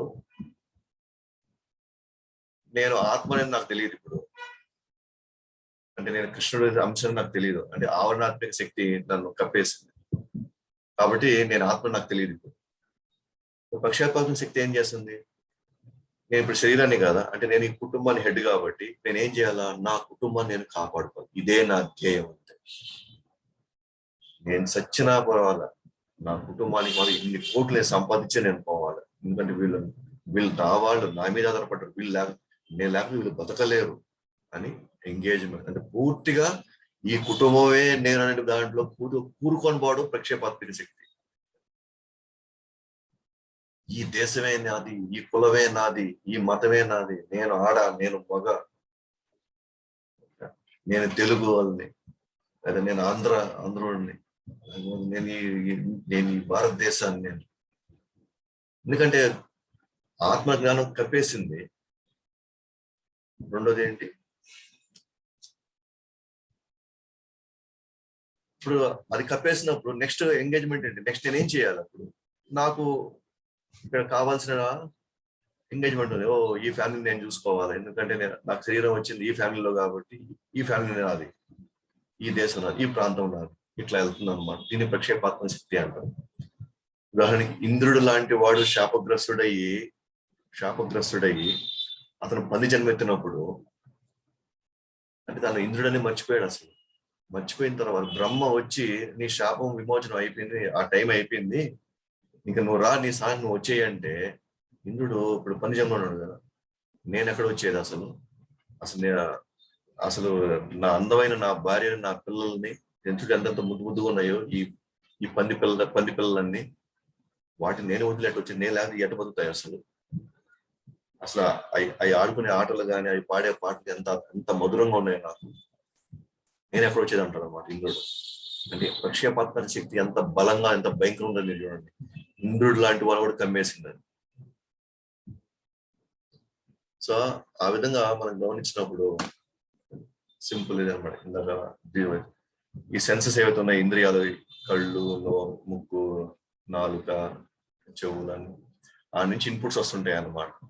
మనసులో అన్ని స్టోర్ అయిపోతా ఉంటాయి, ఎన్నో ఆలోచనలు, ఇంకా తీరని కోరికలు, పాత అనుభవాలు, ఎన్నో అనుభవాలు. మీరు ఆలోచించుకోండి ఎంత ఉంటుంది దాంట్లో. ఇంకా మీరు చూసే ప్రతి దాన్ని, మనందరం చూసే ప్రతిరోజు, ప్రతి క్షణం చూసే ప్రతిదీ లోపలికి వెళ్ళిపోతా ఉంటుంది, పేర్కొంటా ఉంటుంది లోపలికి వెళ్ళి. మీరు తెలిసి చూసినా తెలియకుండా చూసినా సరే, మనం తెలిసి తిన్నా తెలియకుండా తిన్నా కూడా,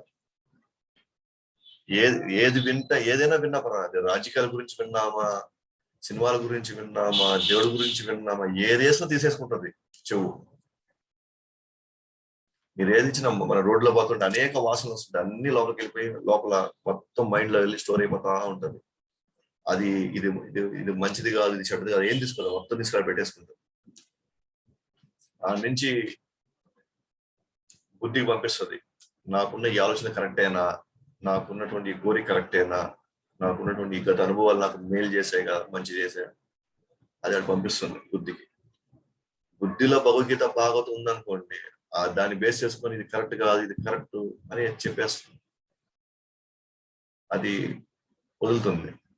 కానీ బుద్ధిలో ఉండేది లోక జ్ఞానం అనుకోండి, లోకానికి ఏది కరెక్ట్ అనిపిస్తుందో అది ఆ అనుభవాలు మనసులో ఉంటే ఆ మనసులో ఉన్న అనుభవాన్ని కరెక్ట్ అని చెప్పేసి పంపించాల్సి ఉంటుంది. అది ఎందుకంటే దానికి నాలెడ్జ్ వచ్చే ఇన్ఫర్మేషన్ ఎలా వస్తుంది, దీనికి బుద్ధికి ఎలా వస్తుంది, మనం చూసే టీవీలో, లేదా మనం చూసే డిబేట్స్, లేదా మన లోక జ్ఞానంలో ఉండే వాళ్ళ నుంచి కదా మనకు అది వస్తుంది. మనం ఏది పాటిస్తున్నామో అదే హైయెస్ట్ జ్ఞానం అనుకుంటాం. ప్రజలందరూ పాటించేది అది మన ఉన్నత జ్ఞానం అని మనం అనుకోని, ఇప్పుడు ఆ ఏరియాలో అందరూ తాగేవాళ్ళని అనుకోండి, అప్పుడు బుద్ధిలో మాక్సిమం ఏముంది, తాగుడు మంచిదే అనేది రిజిస్టర్ అయిపోయింది పైన, అంటే తాగుడు మంచిదే అని.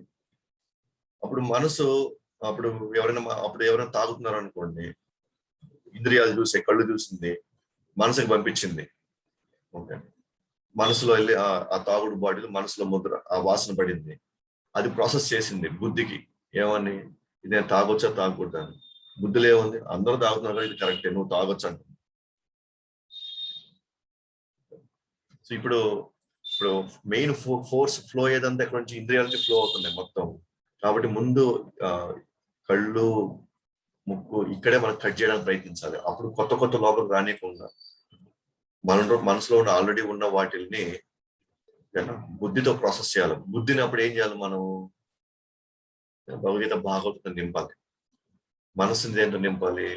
హరే కృష్ణ మంత్రం జపంతోను నింపాలి. ఇంద్రియాలు దేంతో ఎంగేజ్ చేయాలి? కృష్ణుడి దర్శనంతో, కృష్ణుడు కనిపించిన పూలతో నింపాలి. అప్పుడు 3 లెవెల్లో పడినప్పుడు ఏమవుతుందంటే అప్పుడు మన జర్నీ సాఫీగా ఉంటుంది. అయితే ఎప్పుడు నాకు కృష్ణ కాన్షియస్ అయినా 24 గంటలు నాకు కృష్ణ కాన్షియస్ అయినా 24 గంటలు నాకు కృష్ణ కాన్షియస్, ఎస్ 24 గంటలు కృష్ణుడు సంబంధించిన దాంట్లో మనం నింపుతూనే ఉండాలి. మనం మనసు ఒప్పుకోదు, చాలా కష్టం. ఎందుకంటే పాతదే నాకు ఎందుకు ఇస్తా ఉన్నావు, ఒకే విషయం నాకు ఎందుకు రోజు చెప్తా ఉన్నావు, అది అల్లాడిపోతుంటది అనమాట. అయినా కూడా నాకు అదే కావాలి, అదే ఇస్తున్నాం. మనం బలవంతంగా ఇస్తూనే ఉండాలి. మనం ఒకరోజు మనసు మనం ఆల్రెడీ తీసుకున్న దాంట్లోనే ఆనందం వెతకడం ప్రారంభిస్తున్నప్పుడు, ఆనందం తీసుకోవడం ప్రారంభిస్తుంది. అప్పుడు మనలో కొంతమందికి కీర్తన పట్ల రుచి ఏర్పడుతుంది, కొంతమందికి జపంలో రుచి ఏర్పడుతుంది, కొంతమందికి ప్రసాదం వండడంలో రుచి ఏర్పడుతుంది, కొంతమంది డ్రెస్సింగ్ లో రుచి. అది రుచి పెరగడం ప్రారంభించడం స్టార్ట్ అవుతుంది అనమాట. అది మనకి మెయిన్ పాయింట్. అది రావడానికి టైం పడుతుంది. కానీ ఈ లోపల మనం 10 నిమిషాలు ఏం కాదులే, ఒక అరగంట ఏం కాదులే, కొద్దిగా అట్లా పోతే ఒక రిఫ్రెష్మెంట్, ఒక ఫ్రీ అనుకోండి. అలాంటి వెంటనే మనం బయట నుంచి ఇవ్వడం ప్రారంభించాం అనుకోండి, ఇది మనం ఇబ్బంది పడిపోతున్నాం, కష్టపడిపోతున్నాం, నన్ను ఏదో ఎవరో నన్ను బాగా కుదివేసినట్టున్నది, నాకేందబ్బా అని ఏదో ఒక మెకానికల్ గా అనిపిస్తాం అని చెప్పేసి మనం బయట నుంచి రుచి తీసుకోవడం ప్రారంభించాం అనుకోండి, చాలా కష్టం అన్నమాట. సో అది మనకి కృష్ణుడు మనకి ఇక్కడ చెప్పడం ప్రారంభించారు. సో భగవద్గీత ఆత్మ ప్లస్ కృష్ణుడి సేవ. భగవద్గీత నుంచి మనం నేర్చుకుంటున్నాం, నేను ఆత్మని అని. అలాగే కృష్ణుడి సేవ తప్ప ఆత్మకి ఇంకా వేరే అవకాశం లేదు, ఇంకా వేరే దాని మీద ఇంకా మనసు ఆత్మ ఇంకా పోకూడదు అన్న భావనలో ఉన్నప్పుడే మనం పూర్తి కృష్ణలో ఉండగలుగుతాం. కృష్ణుడి సేవ అంటే గుడికి వచ్చి కృష్ణుడి సేవ చేయమని కాదు. నేను జీవించేది కృష్ణుడి ఆదేశాల మేరకు, నేను సంపాదించేది కృష్ణుడి ఆదేశాల మేరకు అని.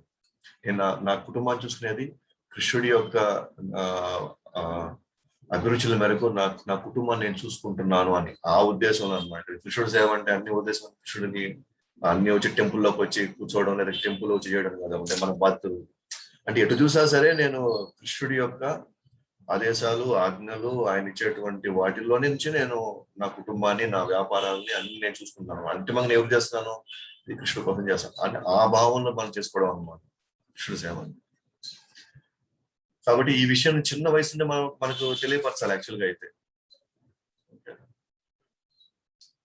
అయితే మన దురదృష్టం కుదరలా, బట్ అట్లీస్ట్ ఇప్పటి నుంచైనా మనం పట్టించడం మనం ప్రారంభించాలి.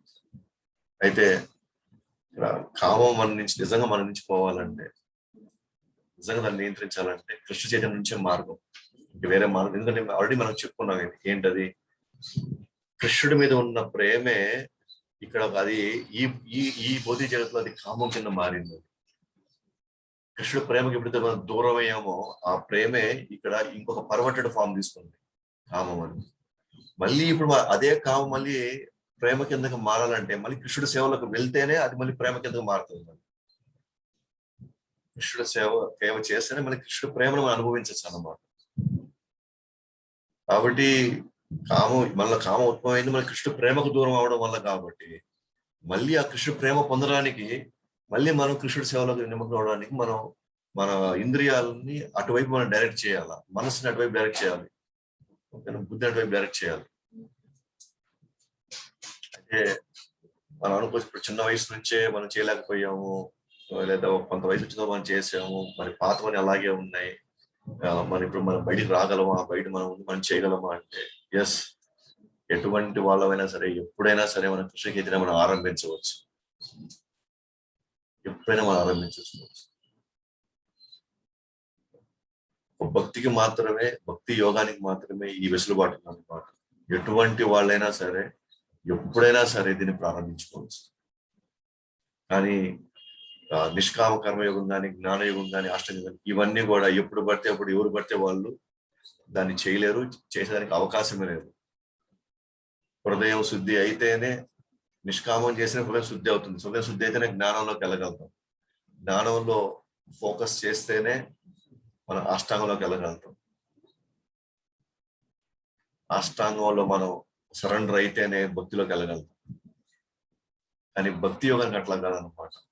ఎందుకంటే భక్తి అంటే దాంట్లో క్లీనింగ్ ప్రాసెస్ ఉంది, ఎదిగే ప్రాసెస్ ఉంది. జ్ఞానయోగంలో క్లీనింగ్ ప్రాసెస్ లేదు. జ్ఞానయోగం రాకముందే క్లీనింగ్ అయిపోవాలి మనం. సో లేదా అష్టాంగ యోగం చేసి నేను ఫోకస్ అవడం కాదు, జ్ఞానయోగం ఉన్నప్పుడు నేను ఫోకస్ చేయాలి నేను. అప్పుడే నేను అష్టాంగంలోకి వెళ్ళగలను. కానీ భక్తికి అట్లా కాదనమాట. ఎవరైనా ఎప్పుడైనా ఏ పరిస్థితి సరే, ఎందుకంటే భక్తి గుణాతీతం అన్నమాట, గుణాలకు అతీతమైన. అందుకని ఎవరు వచ్చినా సరే భక్తిని వాళ్ళ పైకి లాగేస్తుంది, వాళ్ళని బయట పడేస్తుంది తీసుకుని. అఫ్ కోర్స్ వాళ్ళు సిన్సియర్ గా సీరియస్ గా వాళ్ళు కానీ ప్రారంభిస్తారు దాన్ని తీసుకుంటే. సో ఆ విధంగా ఈరోజు ఒక శ్లోకమే టైం తీసుకుంది. బట్ ఎనీహౌ ఐ థింక్ అది చాలా వర్త్ఫుల్ అనుకుంటాం. సో ఇక్కడ ఈ సెషన్ నేను క్లోజ్ చేస్తున్నాను. మీకు ఇంకేదైనా సందేహాలు ఉంటే మీరు అడగచ్చు. శ్రీల ప్రభుపాద